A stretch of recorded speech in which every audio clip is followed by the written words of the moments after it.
अमीर ननद की गरीब भाभी। रीना एक मध्यम परिवार की लड़की थी, लेकिन उसकी भाभी शिवानी एक बड़े घर की बेटी। शिवानी की शादी अभिषेक से लव मैरिज थी। अरे भाभी, ये कितना अच्छा सूट पहना है आपने। काश ऐसा मैं भी पहन पाती। अरे क्यों नहीं रीना, वैसे भी तुम्हारा और मेरा नाम तो एक ही है, जब मन करे पहन लेना। भाभी, आपको आपके पापा ने कितने अच्छे कपड़े गहने दिए हैं। मैं उनकी इकलौती बेटी जो हूँ। बेटी तो मैं भी इकलौती हूँ, लेकिन क्या करे, पापा है नहीं, पता नहीं कैसे होगी मेरी शादी। तभी वहाँ शिवानी की सास आ जाती है। अरे क्यों नहीं करेगा भाई तेरी शादी धूमधाम से, आखिर जिम्मेदारी है तो उसकी। और वो दिन भी आ जाता है जब रीना की शादी तय हो जाती है। अभिषेक, क्या हुआ? आप इतने परेशान तो कभी नहीं दिखे, कोई बात है तो बताइए मुझे।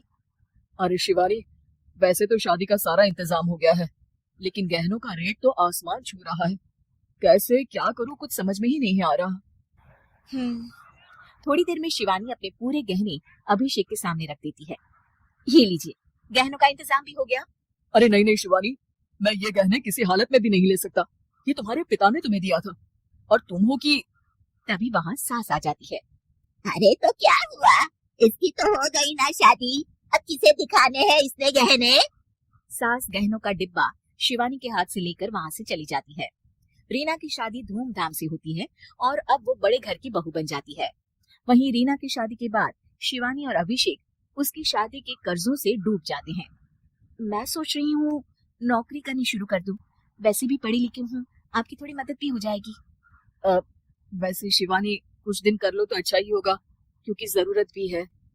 अब शिवानी भी नौकरी करने लगती है और घर खर्चे में अभिषेक का हाथ बटाती है। एक दिन शिवानी, रीना का फोन आया था, कह रही थी कि आने वाले त्योहार में उसके ससुराल जाना है। ठीक है माँ।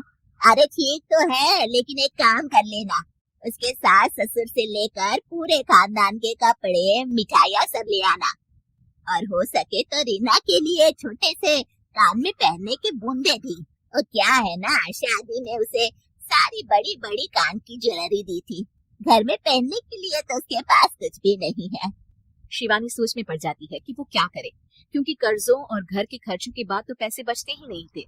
शिवानी फिर अपने पिता को फोन करती है और उनसे पैसे मांगती है। देखो शिवानी, मैंने तुम्हें शादी के वक्त ही मना किया था कि ऐसे घर में शादी करनी ही नहीं चाहिए। अरे अभिषेक को शर्म आनी चाहिए जो ससुराल से पैसे मंगवा रहा है। शिवानी को पिता की बात पर गुस्सा आ जाता है। आप मेरे पिताजी हैं और मैं परेशान थी, इसलिए आपसे मदद की उम्मीद की पापा। अभिषेक को तो पता भी नहीं है कि मैंने आपसे पैसे मांगे हैं। शिवानी सोचती है कि वो अभिषेक से बात करे, लेकिन फिर उसे लगता है कि वो टेंशन ले लेगा। तभी शिवानी की नजर हाथ के कंगन पर पड़ती है। सीधे बाजार जाती है और उसे बेचकर ननद के घर ले जाने का सारा सामान लेकर आती है और सास के सामने रख देती है। हाँ ठीक है, लेकिन फल थोड़े और अच्छी क्वालिटी के होने चाहिए थे। शिवानी कुछ नहीं कहती, वहाँ से चली जाती है। एक दिन शिवानी, रीना का फोन आया था, बहुत रो रही थी। क्यों माँ, क्या हुआ? सब ठीक तो है ना उसके ससुराल में? अरे तूने तो उसकी नाक ही कटवा दी। अब मैंने क्या कर दिया माँ? कह रही थी कि बड़े घर की बहू है भाभी, जो कपड़े दिए वो ब्रांडेड भी नहीं थे। तू तो जानती है ना उन लोगों का पहनावा कितना अच्छा है। तू तो मेरी बेटी का भला कभी सोचती नहीं। हाय भगवान, अरे बड़े घर की बहू है, इसी बात की जलन है ना तुझे, लेकिन याद रख मेरी बेटी का सोचने के लिए भगवान है, तुम लोग कभी उसका बुरा नहीं कर पाओगे। अब शिवानी के मन में सवाल था कि क्या ईश्वर सिर्फ रीना के साथ है, उसके साथ नहीं? लेकिन उसे सुकून था कि वो अभिषेक के साथ उसकी जिम्मेदारियों को निभाने में बराबरी की हकदार है। शिवानी वहां से चली जाती है।